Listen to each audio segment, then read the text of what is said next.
আমারে না দিয়ে ঠিকই সে ভাত খাইয়ে নিল। কেউ যদি খাতে চায় সে খা, ভাত খাতে চাইলে তো সে ভাত দেবে না। সে বাড়ি খা। আমি বাড়ি খাবো কেন? তাহলে তারে আনছে কেন? আমি বাড়ি খাবো তা? তারে আনছি কেন? তারা তো রান্না করতে পারলাম, সে তো রান্না করলেন না। রান্না তো সে করিয়েছে ঠিকই, তাই বলে আমার ভাতও কি খাতি কবে না? ভাত তো খাতি করলাম। এরকম খাতি খায়? বাড়ি এনে দিলে তো ঠিকই খাতাম। সে যার খিদে লাগবে সে বাড়ি আনি খা। আমি বাড়ি খাবো তো তারে আনছি কেন?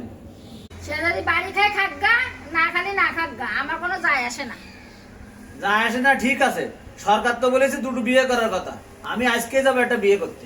আমি কি কইছি যে ভাত বাড়ি দেবো না? দিচ্ছি তো, এই দুটো ভাত খাইনি, তোমার ভাত বাড়ি আমি দিচ্ছি তো, শুধু খালি ভয় দেখাই। ভয় দেখায়? বিয়ে করার কথা বলে সব বউরা সোজা হয়ে যায়, এমনি সোজা হয়?